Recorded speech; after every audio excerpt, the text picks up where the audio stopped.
This is the My Child Will Thrive podcast, and I'm your host, Tara Hunkin, certified functional nutritional therapy practitioner and mother. I am here to share with you the latest research, expert advice, parent perspectives, resources, and tools to help you on your path to optimizing the health and development for your child with ADHD, autism, sensory processing disorder, learning disabilities, or other neurodevelopmental disorders.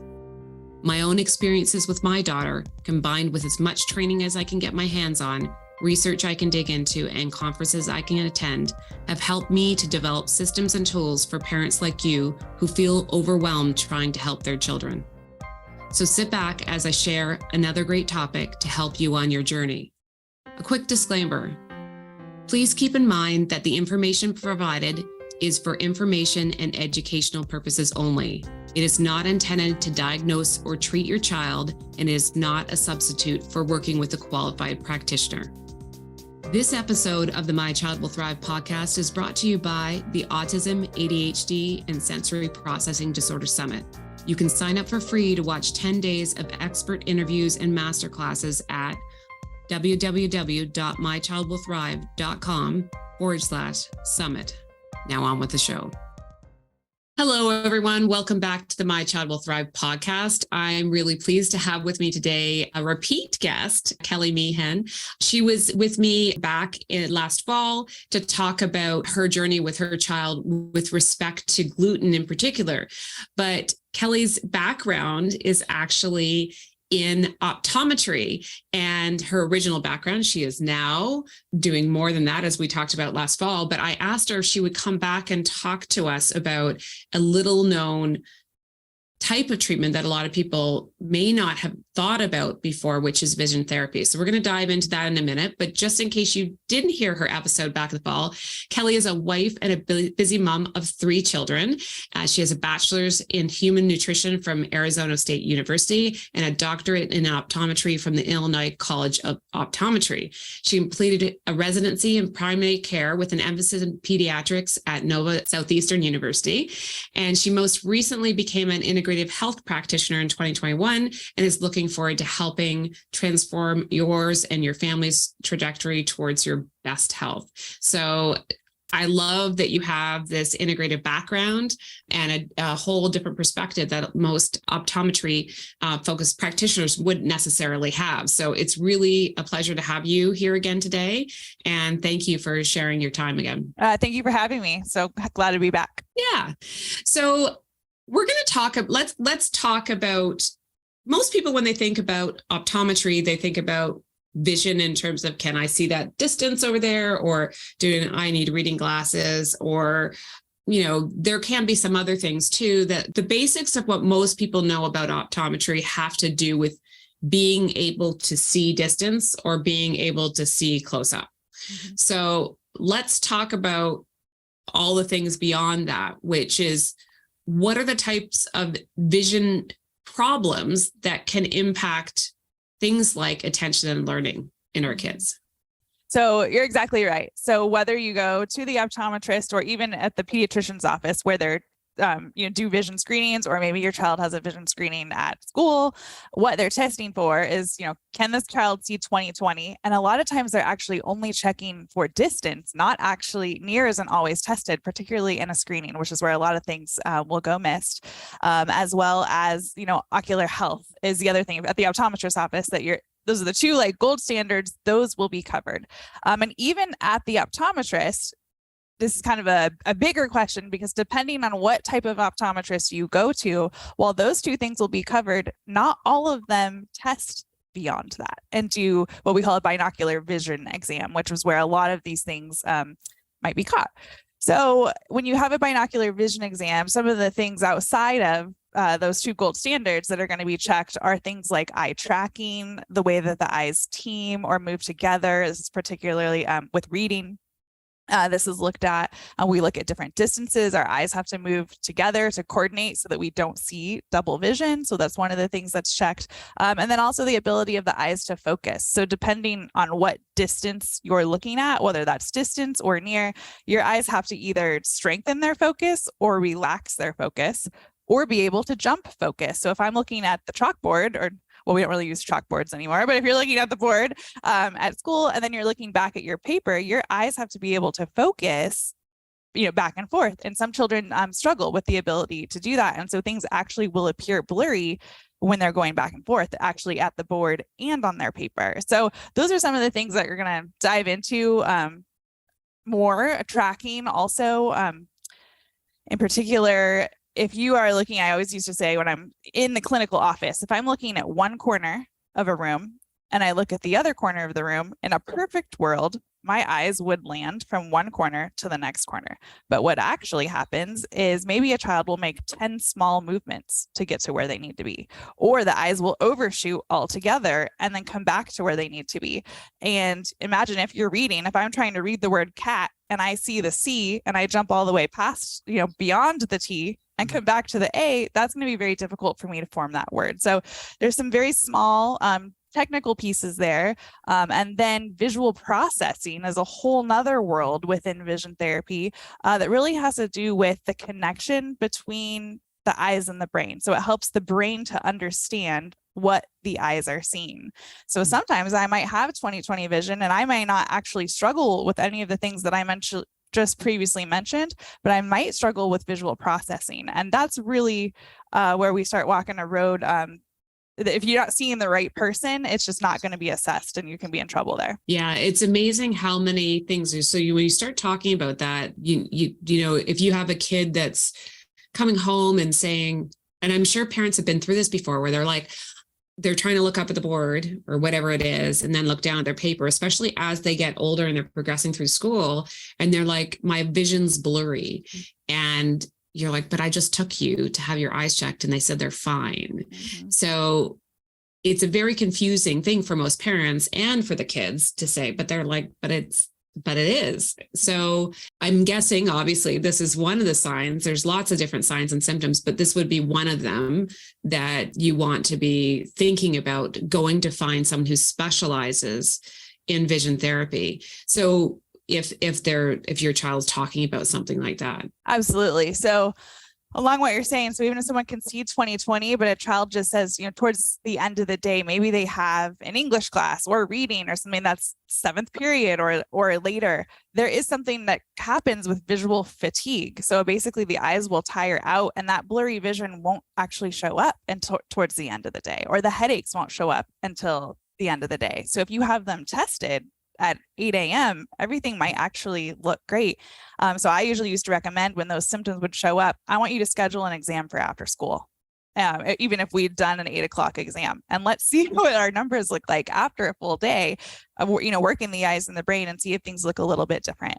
But also kids who are just visually inattentive. So a lot of, ADHD type symptoms, kids who just dislike reading, there's usually an underlying reason there. Why do they dislike reading? It's probably because it's difficult on some level. And so we need to dive into that a little bit deeper and see if there are, particular symptoms when it comes to vision and or the processing of vision of what we're reading that need to be addressed a little bit further. So let's talk a bit more about ADHD symptomology specifically. So if you have a child that comes into your practice, which I know that's not what you're doing right now, but if they were coming into your practice and their parent said, my child has ADHD, or says they are inattentive, or, they're having trouble, focusing and staying on task in school, or all the different things, or they're having some behavioral issues depending on their age and the symptomology. Are you taking that ADHD diagnosis at face value if they have it, or that symptomology or the suspicion, or what can you do? Like, what can you look at from a vision perspective that might explain some of those symptoms? So there's always a root cause. You're going to hear me say it all the time. And so, no, I don't ever take it at face value. And we need to rule out that vision is not a piece of that and or causing that. And so I need to make sure that the child is understanding what they're seeing. So that's always my goal to start. So we'll do a binocular vision exam, and particularly looking at vergences, or the way that the eyes move or team together, is one of the things that I really need to be sure is working optimally or because 8 to 12% of the pediatric population actually has something called convergence insufficiency. And that's important to know because convergence insufficiency and ADHD, about 8 of the 10 symptoms are almost exactly the same. So it's really important that it's a very huge correlation. So it's really important that we rule that that condition out. And some of the things that the child will say or that we know that are symptoms of that, of like words moving on the page, or they look like they're swimming on the page.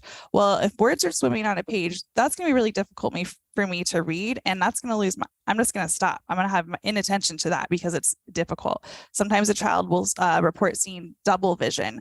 A lot of times, another thing that's interesting is a child who has seen double vision their whole life. You'd be surprised how many even 10, 12, 12-year-olds. So you would think would be able to have the feedback to say, I see double. If they've seen that way their whole life, they don't even know to report to you, oh, wait, everybody doesn't see like that. That's not what double vision is. So sometimes I'll actually take my hands and hold them up and, slide my hands back and forth. Do you see the words doing this? Or does it look like this? And they'll be able to give oh yeah, all the time. And then I have moms with, eyes as big as can be. Oh my goodness, they've been seeing double this whole time. So it's really important to just be very detailed. But that there's a lot of things that we're looking to rule out, but particularly convergence insufficiency is at the top of the list for a child with ADHD.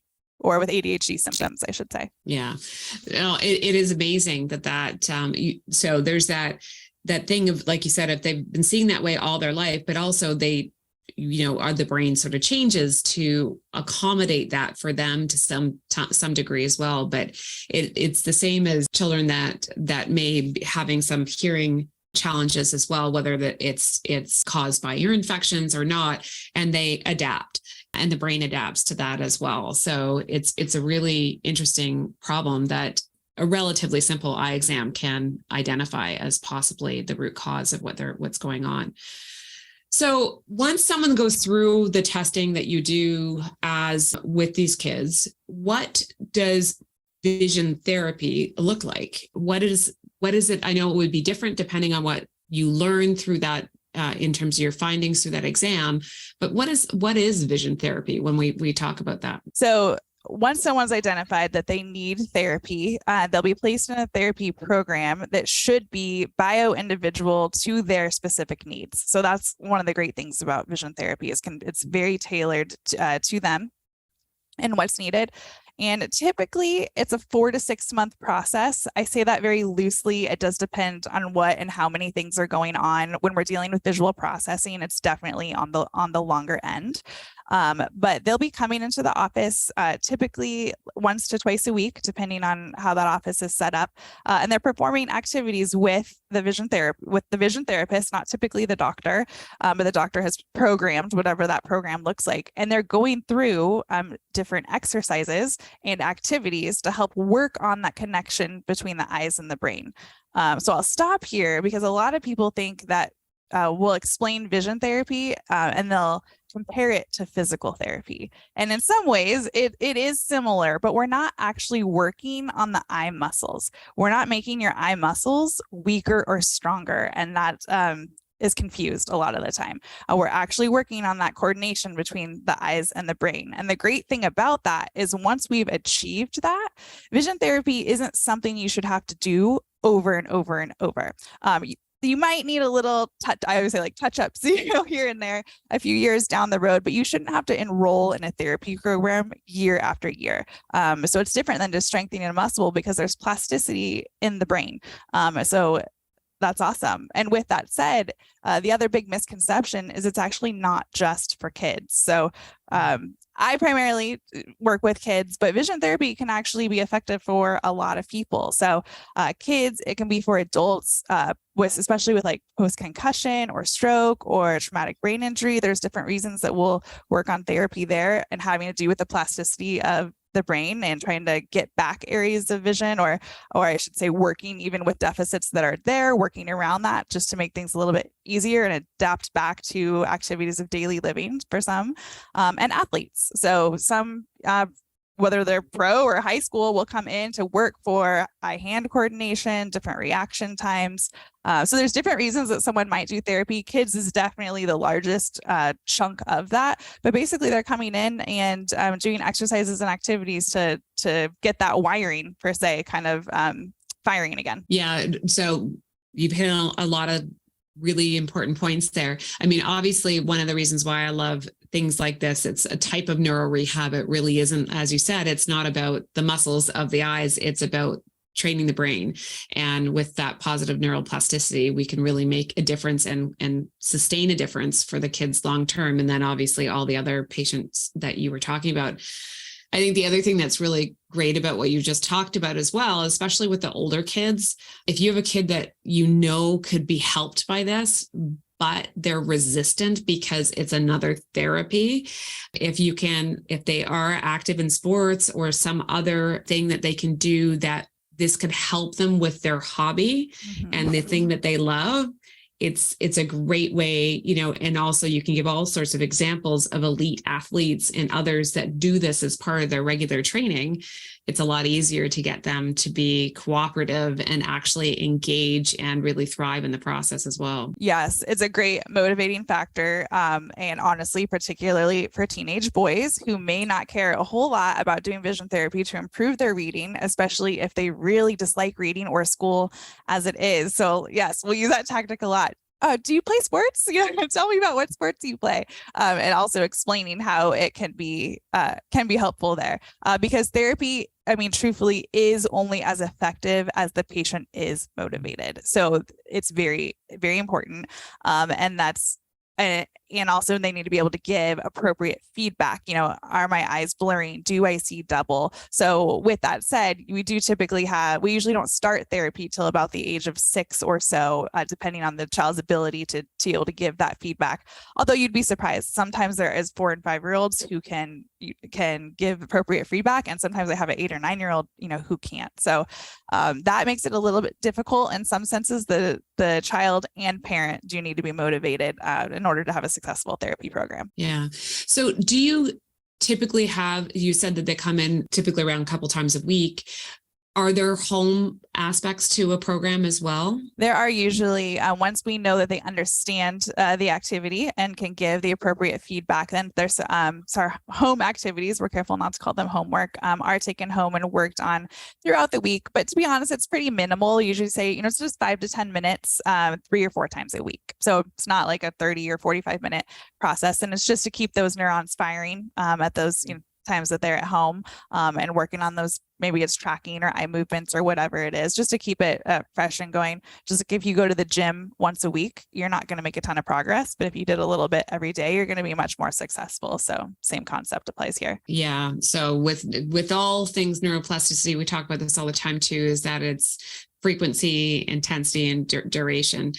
And obviously you're giving direction on that in terms of how it would benefit them. So with this type of therapy, though, that duration aspect, is there a point at which you want them to stop? Is that where they're saying it's getting blurry? Because does it push it past the point of being beneficial and into where you might be sort of tapping into that negative neuroplasticity again? Different activities, sometimes we want them to blur, especially when I'm talking about working on like strength of focus or being able to relax their focusing ability. The blur is actually a cue to them that I've either reached or need to back off, depending on what we're working on. That's their cue to stop a lot of times, within the therapy activity. So yes, so I need them to understand what that looks like so they can do whatever is appropriate when the cue happens. And we of course educate mom or, the adult with them on all the ins and outs of the exercises and what to do and how that works. Yeah. Can you give me an example of someone, obviously anonymously, but that has come in and where they or their family has, where they were when they first came in to what they were able to achieve by going through, just from a sort of a symptomology perspective? There's a lot. I would say the most common scenario is someone who comes in for their eye exam because they're struggling in school, right? That's usually how someone lands into an eye exam. And we've discovered, there's either poor reading fluency and typically I'd say the cases that we do have the most success with is, poor tracking, or we've figured out some vergence issues, or eyes are not moving appropriately when they read. So being able to work on those, and those are typically our 3 to 4 month cases, I would say. And at the end of that, having a child who, from a symptom perspective, is enjoying reading again. Mom will say, I don't have the fight at home of getting them to read for 15 minutes or even perform their homework, because a lot of children that even avoid, let's just say math, for example, it may actually be that the tracking of the eyes is difficult, is just as difficult in a math problem as it is with reading. So I hear that a lot, the symptom decrease as far as the dislike of the activity. And then from a teacher's perspective, they're much more attentive in class. They're willing to read out loud. Their reading levels have increased, or we're now up to grade level. So sometimes it's a longer process than that, but a lot of times in 3 or 4 months, we can make a lot of progress. That's amazing. So what would you recommend in terms of, so parents that are looking for this type of practitioner to work with, what's the type of training, background, and focus like that they have to have within their practice in order to do vision therapy effectively? So just asking the question, do you perform vision therapy? Because that will rule out, most. And optometrists it's really funny. A lot of times they either love to see pediatrics, or it's not generally a large part of their practice. And so just asking a few questions, do you see pediatrics? Some will say we don't see kids under 6. And a lot of family practices will see kids, but they don't perform vision therapy. So asking, do you perform vision therapy? Do you do binocular vision exams? And if my child should need it, do you have somewhere you recommend to go to therapy? Some doctors will do those exams and have colleagues that they refer to for the therapy, and they go back and forth that way. So just finding out there, is it part of their practice? Outside of that, looking on the College of Visual Development, we'll have a list of practitioners who do this type of optometry. And how accepted is vision therapy as a whole in the medical community? So do you find that pediatricians or GPs have knowledge of this as an option for children, or is it just something that still hasn't really gained that traction in the traditional medical field? It's hit and miss. It's more and more as more studies and research are coming out. Of course, there's always traction within that.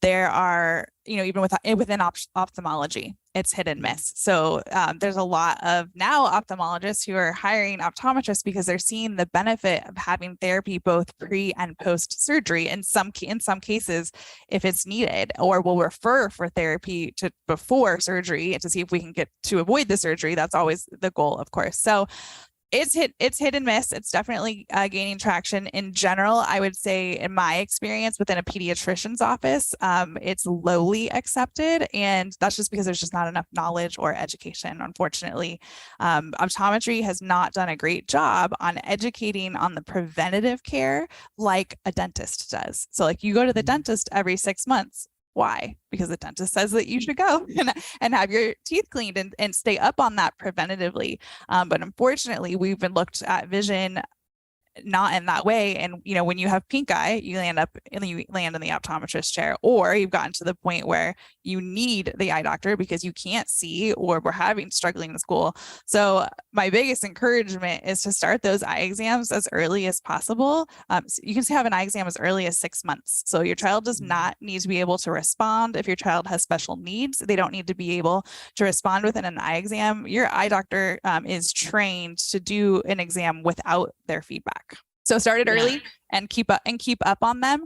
I will willingly admit my own child, my 5-year-old, during COVID is when I had stopped practicing for a period of time, and I had given him an exam, and so I didn't for about 2 years. And I noticed he was turning his head when he was looking at things now that he's in preschool and pre-K.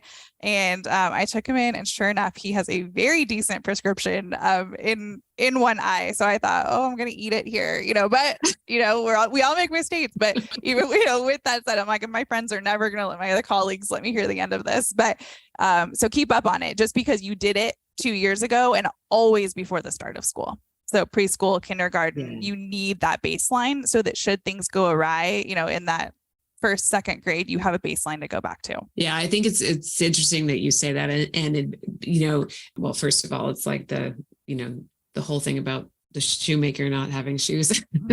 we tend to sometimes not look close to home, but at the same time, COVID did do that for everybody, I think, in terms of the regular things that we were doing or we were used to doing. And because it happened, well, it seemed to take forever, but yeah, in the blink of an eye, we lost a couple of years. I think everybody kind of feels that way, that how did we, what happened to the last 2 years? It's like we jump forward. We do need to catch up on these things and obviously a lot of the healthcare practitioners were just trying to keep up and catch up with all their patient populations as well. So it's a great reminder to go and do all of these things that we needed to be doing on a regular basis, especially when the kids are really young and growing. Here in Canada, they recommend every year, as you were suggesting, for children until a certain age, and then it's every 2 years. But it is something that we really need to keep up on. It's amazing how quickly that can sneak up. And I would imagine, again, touching base with the teachers as they start school to see if they see something that you hadn't noticed because you're around them all the time. And sometimes we don't see these things. Sometimes we're the best people to be asking. I would imagine that's if something's popping up in the school year that never popped up before, it's a time to reach out for help as well. Absolutely. The teacher is a wonderful resource. And so a lot of times we communicate with them directly back and forth, but, they're with your child all day and they're the ones who are going to see, even just talking about jumping from the board back to the paper, you're probably not going to see that type of scenario at home, but the teacher's going to see that. And a lot of times a child will actually be getting in trouble for social interaction or talking, but a lot of times if they're sitting in the back of the room, they're looking at their friend's paper or talking to see to figure out they can't see and they're trying to get the information from their friends. So that happens a lot. Sometimes that will come out. They actually aren't as social as we thought. They were just trying to see what was on their friend's paper and they get accused of cheating or whatnot, but they just were trying to see. But the teacher is the best resource, and they're also the best resource for progress, especially when we're dealing particularly with reading levels and working in that regard. Is they're going to see that success much faster and easier a lot of times than a parent will. Well, this has been really helpful. I think that, as you know, I talked to a number of functional neurologists here, and they often include vision therapy as part of an integrative approach to care as well. But it's really interesting. And it's also likely more accessible to most people to go find, sometimes we can't find someone who can do all the things. And it's always nice to have a specialist that just does that one thing and to go to them and start working on it, because it is amazing how much improvement you can get. Now, that being said, let's sum things up in terms of, I think you've already pointed out, when your child is presenting with a number of different symptoms, what should their expectations be as an outcome from vision therapy as a standalone therapy? And what else may they need to do beyond that? So that's a great question. It's actually what made me, for the moment, kind of change careers. And that has to do, when we're talking strictly about eye movements, vision therapy as a standalone therapy can be very effective. When we're starting to dig into more visual processing and the ADHD component, generally it's a tool to use for the larger piece of the puzzle. So of course, as we know, going back to the foundations, diving into our building blocks of nutrition and diet. I always say to patients, when you're on your third or fourth ADHD medication and it's not working, vision therapy is you're not going to come in here and this is just going to fix it. This may be very helpful, but we've got a lot more digging to do here behind the scenes. So it's great. I would say maybe 50% of the cases it can be a standalone, and your doctor should be able to educate you based on your individual situation and what's going on, how effective just vision therapy will be as opposed to needing more of those tools. No, and it's really helpful to hear that. And as you and I both know, all the things you can do to support your health while you do these types of therapies, they're going to be even more effective, because if you're supporting For example, nutritionally, with sleep and everything else, the brain's going to respond a lot faster and more effectively to any therapy that you do as well. So as always, as you mentioned, we want to focus on those foundational health things like diet and environmental factors and things like hydration and everything else to make sure that we're supporting the therapy that we're putting the time and energy and money into on a weekly basis, monthly basis while we're doing vision therapy. Thank you so much again, Kelly, for joining us here. If anyone wants to reach out to Kelly, you can find her on Instagram. We're going to put the link to her Instagram page. Is there anywhere else that people can reach out to you? Yeah, so just through my website, designfamilywellness.com, or even through email, kelly@designfamilywellness.com is the easiest way to get a hold of me. We'll make sure that we put those links down there too. I so appreciate you coming and speaking with us today, and I'll remind everybody that Kelly also joined us to give her a talk about how her journey with her child as well, with respect to specifically gluten and the impact of gluten on their journey. So please, we'll link to that podcast as well. So if you've enjoyed this episode, I really would like you to go back and listen to that as well. And again, I so appreciate you joining us here today and sharing your expertise with us and everyone here at My Child Will Thrive. Absolutely. Thank you for having me. Thanks for joining me today. If you've enjoyed this episode, please support us by subscribing and giving us a review on your podcast platform of choice. This is Tara Hunkin, and I'll catch you on the next episode of the podcast or over at mychildwillthrive.com, where you can find articles and the free My Child Will Thrive toolkit too.